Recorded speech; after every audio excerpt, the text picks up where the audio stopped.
Hi everyone. So we are going to get started now. So welcome to our presentation, Tips to Move More and Be Active. And this is a part of the Coping Through COVID web series in which we have been doing on a weekly basis during this fall semester. So if this is your first time joining us, welcome. If this is you returning, also welcome again. We love to see all of you here virtually, and we appreciate you coming. So my name is Julie Rubel, and I am a graduate assistant here at NIU, a part of Student Wellness. And Student Wellness is a part of counseling and consultation services here at NIU. Here with me today, I am with Nathan Poage, and he is a fitness graduate assistant as well. He will be kind of taking the reins on all things fitness and just kind of giving you all ideas on how to move more and be active during the coronavirus pandemic. So to start off, when you think of wellness, what comes to mind? So wellness for a lot of people at first, it can be, just eating healthy, working out, or practicing self-care. And so actually, your wellness is a lot more than just that. So here are the dimensions of wellness that we follow. And so as you can see, there are 7 dimensions of wellness that kind of make up your wellness and health. So today's presentation is going to focus on your physical, social, and emotional wellness, but physical activity can definitely impact all other areas of your wellness too. So let's kind of reflect on some things. So it might be difficult to meet all areas of your wellness right now because of the coronavirus. And I just want to point out that is completely okay. It might not feel okay, but the pandemic has been extremely stressful for many people. And just know you're not alone in that if you are experiencing it.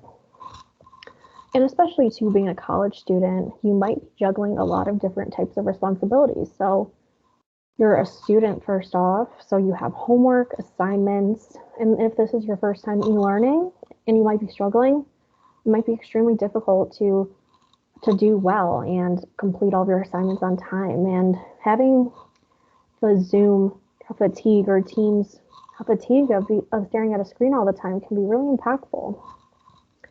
Not only are you a student, but you're also a human being. You have all different types of responsibilities, and so you might be working in person or from home, and also you're a friend, and so you are trying to navigate being a college student, making friendships, etc. And of course, ultimately staying healthy through this pandemic as well. And also, it's important to note your best is going to look different every day. So maybe one day you have the motivation to complete a lot of tasks. So maybe you wake up early and you get to the gym, or you complete all your homework assignments. And then the next day, you just feel like kind of surviving, doing the bare minimum. You just acknowledge that is also okay. You might not feel motivated all the time in general, but especially during a stressful type of situation, like the pandemic. And lastly, it's important to practice some self-compassion. And so what this is being kind to yourself, especially during this time. So no one could have expected a pandemic to happen, and we most definitely were not taught how to handle it. I wish that I was personally aware, of what to expect for 2020, but we are not mind readers at the end of the day. And the world looks extremely different right now, and it's okay to not be as well as you may have been pre-coronavirus. And so we like to say, when you find yourself being kind of mean to yourself, try to think of it from a friend perspective. So if a friend came to you and said, I didn't work out today, I'm the worst, you wouldn't say, oh yeah, oh, you're right, oh, you suck, or yeah, you're fat. You might respond with, well, that's okay, try again tomorrow, because you want to be kind to your friend. And so just keep all those in mind as we continue throughout the presentation. And so moving on, I'd like to know, what are some ways that you've been staying physically active, if you have, during the coronavirus a pandemic. So if you want to go ahead and answer in the chat box if you feel like it, awesome. If you just want to kindly think to yourself, it's also okay. So now I'm going to be introducing Nathan, and he's going to kind of take the reins on the rest of the presentation, and he's going to talk about all things in regard to fitness and moving more. So I'm going to go ahead and move to the next slide, and then he can get started. Okay, thank you. Hey everyone, like Julie said, I'm the graduate assistant for fitness at our recreation center, mostly overseeing our personal trainers and a little bit of group exercise. So today we're going to talk about the benefits of exercise, kind of things that people think prevent them from exercising at home, and how we solve those issues. So first, to cover the benefits of exercise, we'll go over a few here. One of the big ones right now, especially knowing what we know about COVID, is how exercise can help you support your immune system. Regular exercise, cardio, strength training, it's all good. Really, there's no downside to begin an exercise program right now. So you may as well start while the moment strikes you. Improving sleep also helps support your immune system. I know right now, everybody's super stressed. Finals are coming up. All the restrictions about traveling for Thanksgiving are putting in place, giving people even more stress. But the more you can focus on sleep and manage that stress, the better you'll probably feel. It also helps you to manage your weight. So one of the things that the CDC and the World Health Organization have found is that people who do have excess body weight and higher BMIs do tend to be at greater risk for having COVID complications. So there is a very good motivating factor. If you haven't started the exercise program yet, maybe you can reach out to us at the rec center or your friends for a support system and start right away. And finally, we have mood support. So again, going back to stress, it kind of builds up throughout the day. One of the best stress relievers I have is working out. So I know not everyone gets excited about working out. For some people, it does cause stress, but hopefully by the end of this, we can change your mind and your outlook on that. So next slide, please, Julie. So one of the biggest barriers people have about exercising at home is the lack of equipment. It's pretty common, but it also has really easy workarounds. So just using your body weight as resistance, there's a ton of things you can do. In fact, if you go to the Recreation Center's Instagram page or Facebook page, and you scroll back to around February or March when all this started to happen, we put out several videos and tutorials on stuff you can do at home, but I'll briefly summarize that for you. So there's things like push-ups, squats, lunges, crunches, dozens of ab exercises. If you have resistance bands or dumbbells or things of that nature, there's a million more variations you can add. Building off of that point, the rec center does now rent out some fitness equipment, so like light dumbbells, Swiss balls, Bosu balls, things of that nature. So if you do want to add more variety into your home gym workouts, you can email the rec center. Leanne Kulchwick is the person to contact about that. You can find her in the staff directory on recreation page. But really, you're pretty much limited by your creativity. So you can always look on YouTube or other fitness websites for ideas on exercises you can do. You can ask the trainers. You can really the sky's the limit in terms of exercises you can do without equipment. So next, you've got little space and poor environments. So it's not like you have to be at the gym to have a good workout. You can have very effective workouts outside. I know it is getting colder. Back home, it looks like it's snowing right now. So maybe that would be a limited option in the next few weeks. But you can always work out indoors too. You don't need a ton of space. If you substitute things like running for things like high knees or jumping jacks, you can do those in place or down the hallway. You don't need a ton of floor space for those. You can also dedicate like a workout area. Like if you've got like a spare storage space or like a spare bedroom, you can make that into your own little personal workout room. Next, we've got low motivation. So really, you have to determine why you want to exercise. Everyone's got their own reasons. It's perfectly fine if your motivation is to look better. That's perfectly valid. For some people, it's their health concerns. For other people, it's how they deal with stress. So just kind of remember why you do it. Doesn't really matter as long as you stick to it. Really, the thing that's important at the end of the day is that you're exercising to better yourself and improve your health, and to get through these times. Then we kind of talked about cold weather, but again, like if you're an outdoors person and you enjoy, um, winter activities, in our next few slides, we'll talk about what you can do there. But again, cold weather doesn't always have to be a detriment, but we'll talk about that later. Next slide, please. So in terms of no equipment, we do have a ton of bodyweight exercises you can do. And you can also vary these based on your fitness level. Push-ups, for example, if you find push-ups are super hard, you can elevate your upper body on like a couch or a wall, and you can do incline push-ups like that. There's always traditional push-ups from the floor, and if those are easy, you can make those harder by putting your feet up on a couch or an ottoman or something. We've got squats, lunges. Really, like I said, the sky's the limit here. You're kind of just limited by what creativity you have. You can usually find ways to modify exercises to make them doable for your fitness level. You can also utilize negatives. So that's where on the way down, you intentionally control the movement and slow it down. So in our example, doing a push-up, but instead of going normal speed to the floor, you would take 5 seconds, which if you've never tried it before, you can try it right now. And I promise that will make the exercise more challenging. You can even use things around your house. So you can use like chairs, couches, stuff like that. If you have a dog or a cat, you can use their food or litter bags. If you've got gallon jugs that like you would use for milk, if you fill those with water, those weigh 8 pounds each. So really, again, whatever you got around the house, if you're creative, you can usually find a way to do it. You can take your books, put them in your backpack, because if you're like me, you're not using them right now anyways. But you can use those to weight your lunges, weight your squats, and things of that nature. Next slide.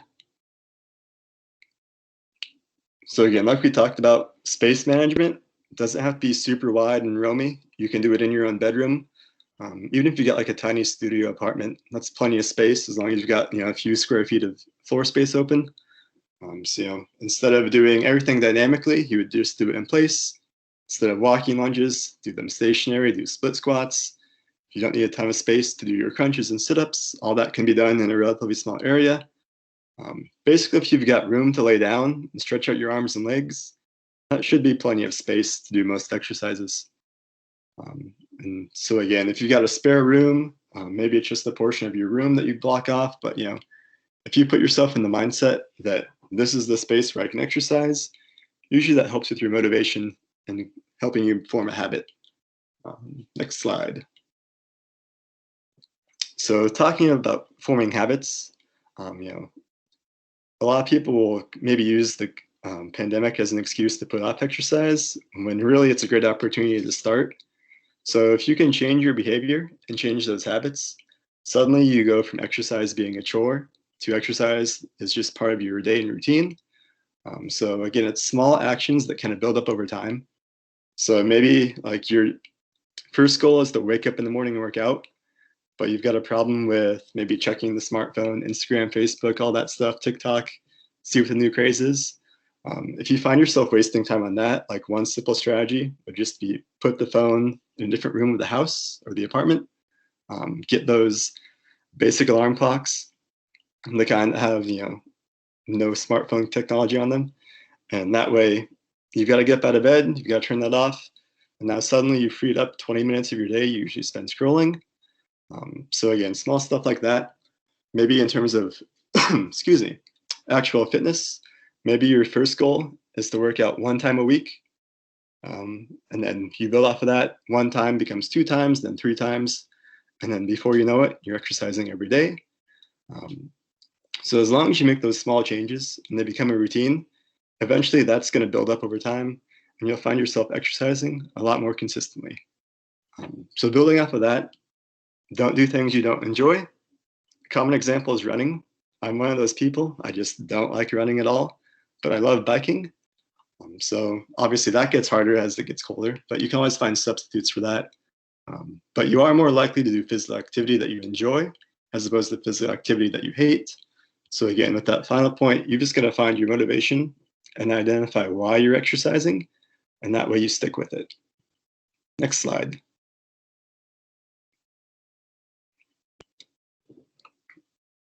So we talked about creativity a lot, and one of the best things you can do is find ways to challenge yourself.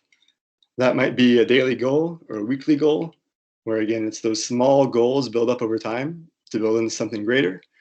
So you can start an exercise group with your friends or family. If you're living with them, obviously it's very easy to do activities with them, like go for walks, work out together, things like that. You can sign up for something to keep yourself accountable. Like a lot of organizations now are doing virtual fitness challenge. So like you could do like a virtual 5K where you sign up, you register, you go run the 5K by yourself or with your family members, and then you submit your times once you're done to the main website. And that way you can see how you stack up against other people. You can also just make a known challenge for yourself. So everybody's probably heard of the 10,000 steps per day challenge. Start small. Maybe if you're home and you have a lot of space to walk around, maybe shoot for 3,000, then 5,000, then 8. Eventually you're at 10,000 steps. But again, it's that theme of small things build up over time. Next slide, please. So now we'll kind of go into specifics. So if you are one of those people who has to work at a physical job site, one of the best things you can do is if you're on campus, you can walk to your job. But if you do drive, park as far away from the entrance as you can. Choose the stairs over the elevator. That way you get those steps in. That little bit of physical activity throughout the day will add up. And you can also set reminders to get up and move around at regular intervals. Maybe at the top of the hour, you remind yourself, I'm going to get up, I'm going to stretch, I'm going to do a few lunges around the office, get the blood pumping. You can also try sitting on an exercise ball if that's something your office allows. If you're working from home, you've probably got higher countertops. Excuse me. So you can set up a standing workstation. Standing is going to be a bit more active than sitting. You can also plan for regular physical activity at the start or the middle or the end of your workday. So just be realistic. If you know you're not an early riser, don't try to wake up at 5 a.m. to exercise. Maybe plan on doing that over your lunch break or doing that when you're done working at the end of the day. And you can also do your workouts in short bursts throughout the day. So it's not like you've got to dedicate an hour and a half per day to exercise. You can break that up into 10 or 15-minute chunks, and that's just as effective as doing it all at once. Next slide. So some things we offer at the Rec Center. The first is virtual training, where you can meet with a trainer over Teams, and they can either help you make an outline of a workout that you can stick with, and they'll give you feedback for 4 weeks, or you can actually meet with them and they'll guide you through an exercise just like they would with like our online group exercise. So they'll give you workout plans, they'll guide you through it, they'll correct your form, they'll tell you things you need to know, and you'll probably find that's very beneficial. If you are on campus, you still have the option of doing in-person training. So that's one-on-one training with our certified trainers. We do have our own fitness room, so you don't have to worry about other people using the same machines because these get wiped down every single time. It's just you and your trainer sharing that space. So very safe, very accommodating of our COVID restrictions. And at the moment, through the end of the semester, we do have a special going on where anytime you buy 1 session package, you'll get a bonus. So if you were to buy 4 sessions, you get 4 free. If you buy 8 sessions, you get 8 free. So that's a super good deal we have going on at the moment. I'd highly recommend checking that out if you are on campus. If you don't want to come in person, our group exercise is free for the rest of the semester. If you go to the Recreation Center's website and then go to our group fitness tab, you can see the full calendar of our exercise. Since this Thanksgiving week, it is limited tomorrow and Wednesday, but then after Thanksgiving break, that goes back to our regular schedule. So morning, noon, and night, we have classes going on, pretty wide variety. We've got like cardio, dance, yoga, core classes, kickboxing, anything you can think of, we probably offer that class. Something recent we've done is fitness equipment rentals. So you've got Bosu balls, Swiss balls, small dumbbells, exercise mats. So if one of your barriers was not having equipment, now you can check these out from the Rec Center and return them at the end of the semester or start of next semester. You would just go online and rent those out the same way you would register for any of our classes. And finally, for outdoor adventures, they are still open. They do take reservations, so you need to get in contact with them. But if you like those winter activities, you've got ice skates, snowshoes, snowboards, skis. You can do those outside, any of those nature trails listed below. So both the Calvin and Sycamore have pretty good trails. If you're on campus, Prairie Park is just connected to the lagoon. You can take that path that goes under the bridge, and that goes directly to Prairie Park. They've got a few miles of trails. If you're in Sycamore, the Paul Enduring Trail is pretty good. So is the DeKalb Nature Trail. But again, you can contact Outdoor Adventures, and that'd be a good resource to talk to about what's available in the area. Next slide. All right, thank you so much, Nathan. So we are going to be hanging out for the last few minutes after the presentation. If anyone has any questions or you want to learn more about any of the resources he's talked about in regard to fitness. So just keep that in mind if something crosses your mind. So here is just kind of the flyer about our Coping Through COVID webinar series. We are at the end. We do have one more, and that is next Monday, and it is how to be financially prepared. If you enjoyed this, or if you want to hear more from us, please let us know, and we can definitely take it into consideration for the spring semester as to what kind of things are we put on. So ultimately, these are for you, the student body, or staff even. So please let us know. Here are some other campus resources. So we are student wellness, and here are some things that we do. So Mission Wellness has educational articles on different types of wellness topics, and we do put them out usually on a weekly basis, and sometimes it's for events as well. We do presentation per request, and you can request these by emailing us at bewell@niu.edu. And the presentation per request can be about a number of different topics. We do a stress management one, an eat, sleep, move one, self-care one. So there's lots of different topics. And if you have something in mind as well, we can definitely try to create something new. So keep that in mind if you're a part of an organization or club, or even just for a small group of people. Just go ahead and let us know. The next one is counseling and consultation services. So you do have access to counseling services as a student here at NIU. It is a part of your fees and everything like that. So you can go ahead and reach out to them in meeting with a therapist, a psychiatrist, a triage therapist, all different types of things. There's a community counseling training center as well, and this is free services on campus, health services, recreation and wellness. And the last one I have here is the nutrition team. They do one-on-one nutrition coaching. And just some final comments, I guess, from me. It's okay if this is new to you, or if working out is kind of scary, because the gym can definitely be intimidating. And just some tips that I have from my own personal experience. If you're nervous about going to the gym or trying out machines, you can definitely talk to any of the fitness assistants at the recreation center, and they can teach you how to use the machines. And also it can be helpful to kind of have a gym buddy if you do have access to a gym, either on campus or off campus. I found that really helpful, and now I personally feel more comfortable at the gym alone. And just the final thing is acknowledging that the pandemic has been extremely stressful, and my mindset, at least, because for me, it has been stressful as a student, person, and a worker as well. And I did kind of gain a little bit of weight because I had access to the gym, or didn't have access to the gym, and my motivation was low, and when you're feeling stressed or low, you might want to eat a bit more unhealthy, and that's okay.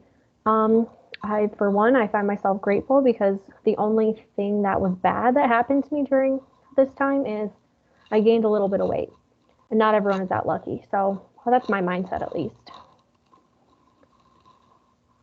So if you'd like to go ahead and take our survey, that would be extremely helpful for us to kind of see how we're doing and kind of track our progress in what we are teaching everyone. So I did put a link in the chat box as well, or you can pull up your phone and just kind of point it at the screen, and that would be super appreciated. And you can kind of let us know if you want to hear anything from us for the spring semester and that kind of stuff. So yeah, kind of like I said, Nathan and I are going to be hanging out after the presentation. So if anyone has any questions, just go ahead and let us know, okay? Thank you so much.